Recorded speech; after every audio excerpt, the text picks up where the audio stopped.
NDA गठबंधन दल के घटक दल निषाद पार्टी और बीजेपी के बीच कुछ ठीक नहीं चल रहा है। इसका उदाहरण हमारे पीछे आप देख सकते हैं इन पोस्टर्स में, जिसमें लिखा हुआ है कि निषाद की ताकत को आजमाओ मत, और ये उसके नीचे लिखा है कि भरोसे को यूं गवाओ मत। तो कहीं ना कहीं वो ये संकेत है कि जो आपसी मांग थी उनकी बीजेपी से आरक्षण संबंधी या और भी मछुआ समुदाय के लिए, उनके भलाई के लिए तमाम जो मांगे थी वो कहीं ना कहीं वो पूरी नहीं हो पा रही है, जिसकी वजह से कहीं ना कहीं जो निषाद पार्टी के अध्यक्ष हैं संजय निषाद, वो खासा नाराज नजर आ रहे हैं।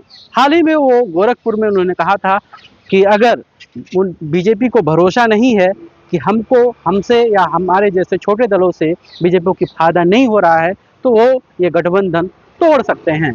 तो इस तरह से इसके बाद उन्होंने एक और भी बयान दिया था कि अपने जो छुटभैया नेता हैं वो उनसे जो है कहीं ना कहीं जो बातें हैं वो कही जाती हैं उनके लिए, और इस तरह से ये बीजेपी की कहीं ना कहीं इशारे पे होता है। तो इस तरह की बयानबाजी, छोटी बयानबाजी ना करें, और निषाद पार्टी के अध्यक्ष का यही कहना है। इसीलिए कल शाम को जो संजय निषाद ने अपने बेटे के साथ मुख्यमंत्री योगी आदित्यनाथ से मुलाकात की थी, और इस जो दरार थी दोनों के बीच उसको कम करने का प्रयास किया जा रहा था। लेकिन ये पोस्टर जो आज लगा है वो कहीं ना कहीं ये दिखाता है कि उनके बीच अब ज़्यादा कुछ ठीक नहीं है। आगे क्या होगा ये आगे का समय ही बताएगा। लेकिन जिस तरह से तालकटोरा स्टेडियम में निषाद पार्टी के स्थापना दिवस पे जिस तरह से तमाम जो नेता हैं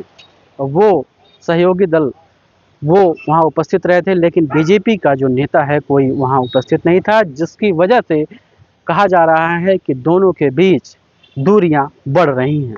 लेकिन ये दूरियां क्या नज़दीकियों में बदल पाएंगी, ये अब कम ही नज़र आता है।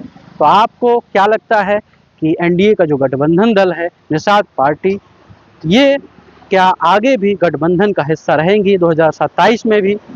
ये आपको समय के साथ आगे पता चलेगा, और आगे भी जो भी अपडेट होगा हम आपको देते रहेंगे। धन्यवाद। सही है।